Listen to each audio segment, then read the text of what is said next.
is because often people experience things in life and they get so hurt by them that they start losing, they become depressed, right? They become emotionally numb. They don't feel motivated. They don't feel like eating. They don't feel like going out with their friends. They don't feel like doing anything. They don't feel like taking care of their health.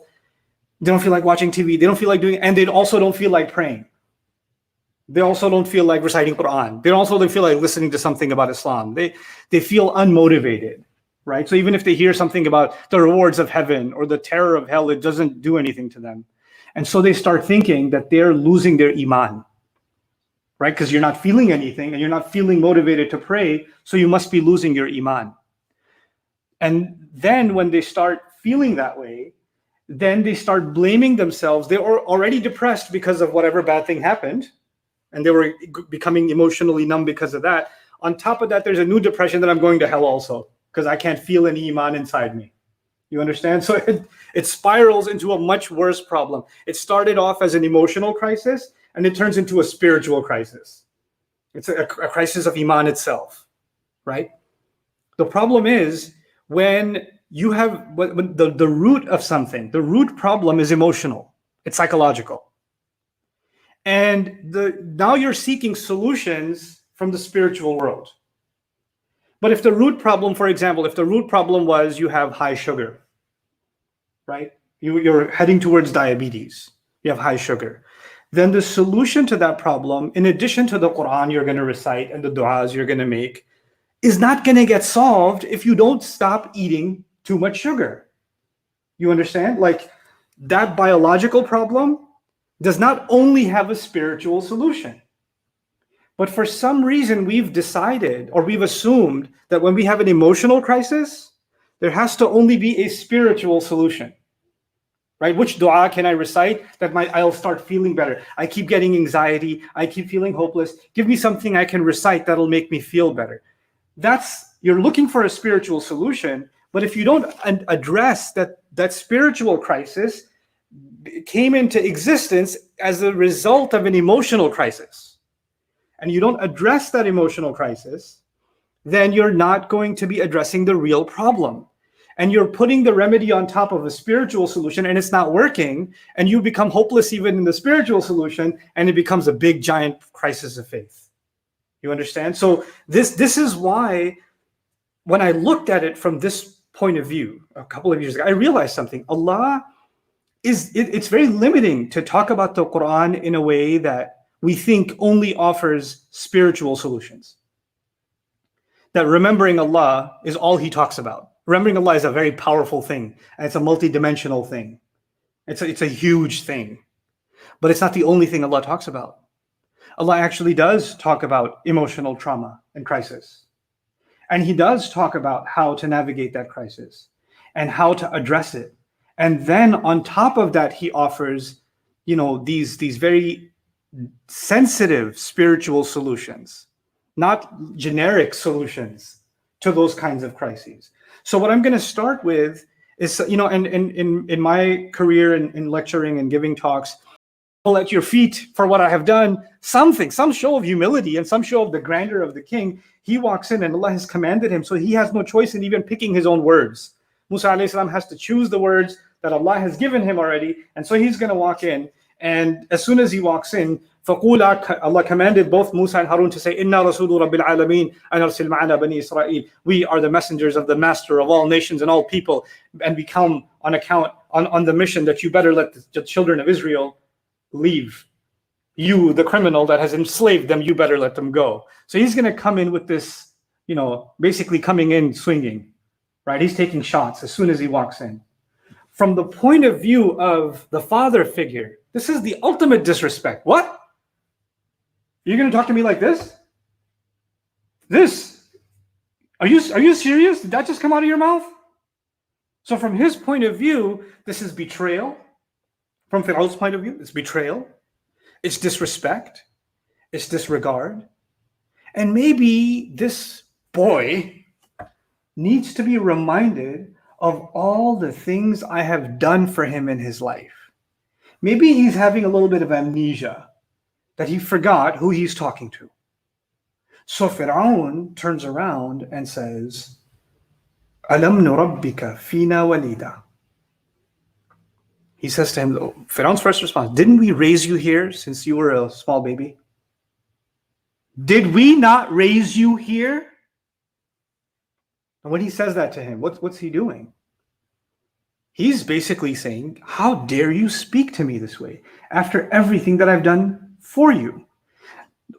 Now it's true, he's done a lot for him. وَلَبِثْتَ فِينَا مِنْ عُمُرِكَ سِنِينَ. And you spent many years of your life living here. But I started by saying that Fir'aun is in fact an abusive figure. He is in fact a torturer. He is in fact an incredible narcissist. He is in fact all of those things, all of those evil things that his own wife is seeking refuge from him. وَنَجِّنِي مِنْ فِرْعَوْنَ وَعَمَلِهِ. Not just rescue me from Fir'aun or rescue me from his belief system. No, from what he does. Rescue me from what he does. Some scholars actually translate amalihi, interpret amalihi mean to mean that he was physically abusive towards her too. So he is that kind of a person. It's not, he's highlighting the good that he's done, but he's purposely not mentioning any of the bad that he's done. And that's human tendency. It's not just Fir'aun tendency, it's human tendency. You look back at some relationship you've had with your parents, with your sibling, with your spouse, whoever, and you think back at they did something bad to you, right? Put yourself in, I know it's scary, but put yourself in Fir'aun's shoes for a moment. You're going to look back and think of all the good things you did for them. That's what's going to come in your head. All the good things you did for them. How could they talk to you this way when you did all these good things for them? But what's not going to come in my mind is all the bad things that I did. We're programmed to guard ourselves from facing our own dirty laundry. We're programmed to see how they're being abusive. Like, you see, we know from a faith point of view, Fir'aun is the abuser, Musa alayhi salam is the abused in this case. He's being gaslit. That's what's happening. But from Fir'aun's point of view, he's the victim. From Fir'aun's point of view, my son that I raised is disrespecting me after everything I did for him. You understand? What this teaches us is a very powerful reality, that when you and I are traumatized, then it's very easy and actually very natural for me to think about all the wrong that was done to me and all the good that I did for them. That's the first equation that comes in my mind. But it's very difficult at the same time for me to even think, okay, let's just say they are in fact 99% abusive. 99%. Did I do anything wrong at all? No. Whatever I did is because they did XYZ. You see? Whatever I did is because, when Musa alayhi salam even killed someone, he could say, you create a system of oppression. You have your authorities go and beat up on old slaves.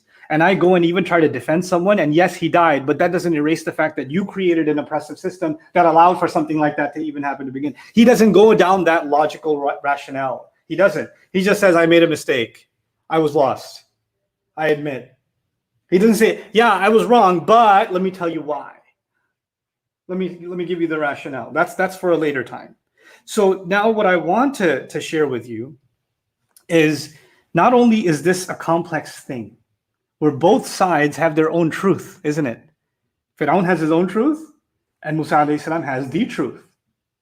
But when you and I are in a situation where there is this kind of emotional abuse, and two sides have two very different truths to them, then we have to take a step back from that situation, and we have to understand where we are, how we ended up there, and take an honest look at them.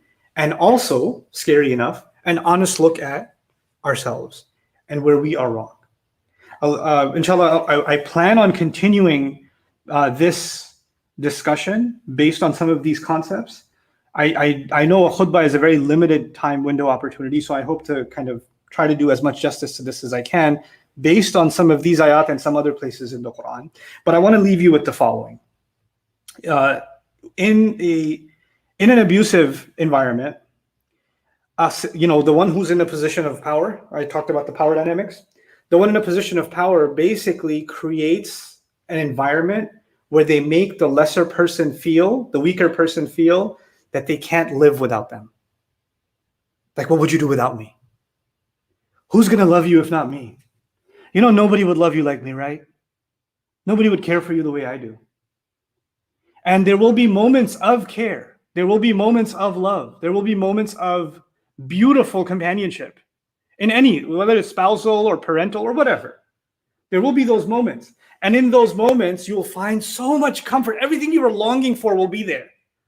And then it will be coupled with horrible abuses. Like the same person will become someone else. You can't even recognize them. Horrible, horrible abuses. And in those moments of abuse, you'll want to get away. You shouldn't do this to me. You can't do this to me. And when you want to get away, your mind will be, it's like a chain that's going to hook into you of the good memories that's going to pull you back. Like they're right. Nobody would love, and it must be, so the first thing will be the good memories or the good dimensions of that relationship will justify somehow the bad. It'll justify the bad. And the first time you get hit with it, you're like, no, that's not really they can't be like that. That's not really them. They were not being themselves. It was an isolated incident. They didn't mean it, right? That can't be them. So it's so shocking to you when the abuse happens that you don't even accept it. You're like, that can't, no, they would never. And then even they come and tell you, no, that wasn't really me, right? That's not really me. I wasn't myself. And you say, yeah, that wasn't yourself. You're right. That was a virtual alternative to you. There's a clone. And you accept that nonsense for yourself. You tell yourself that too. And once you tell yourself that, then they slip something else in. I know that was really crazy of me, right? And I'm really sorry. But you know you asked for it, right? You know you did something that made me become that way. So what did they slip in? Not only are they abusive, and that wasn't really them, but a little bit them, but also you asked for it. So now you start in your mind, even when they're bad to you, a bug has been planted in your mind. You did something wrong to deserve that behavior. So even when they're being bad towards you, abusive towards you, you're telling yourself, I must have done something to what? Deserve this. That's another. So the good memories are holding you in. And when the bad times happen, then blaming yourself is keeping you there too. I'm so bad to them. Of course they're going to be like this. Because normally they're so loving towards me. They turned into this monster because I made them into a monster. That's why they're acting like this. That's why they're doing that to me. And they're convincing you of this picture of blaming yourself. And if you can't even blame yourself anymore, then you train yourself to justify their behavior. So you come up with, they're under a lot of stress. Oh, they're going through so much. That's why they're like that sometimes. That's not really who they are, though. I mean, what do you expect? They're just human, right? So this is called istighfaf, by the way. Fir'aun used it for his people. Yastafizzahum. Istighfaf and istifzaz, both of those words. I talked about it a long time ago. And then, of course, the final is, it's not that bad. I mean, if you compare the good to the bad, the good is so much more. So you just look at the bright side and be grateful, right? To blind yourself to the bad. What is Fir'aun doing? What did Fir'aun do when Musa alayhi salam came back? Didn't I raise you here since you were a baby? Didn't you live many years of your life here? Isn't that the good? So let's highlight the good. Let's gloss over all the bad that doesn't need to be addressed. So what happens with most people? They swing one of two ways. Either they only remember the bad, or they only remember the good. And what I'm hoping that we learn from all of this is we have to take a step back, control our own emotions, not put those blinders on and let those manipulations go, and be able to see the good for the good and the bad for the bad. Because only then you can figure out what to do with your life. Only then you can figure out there's a cycle.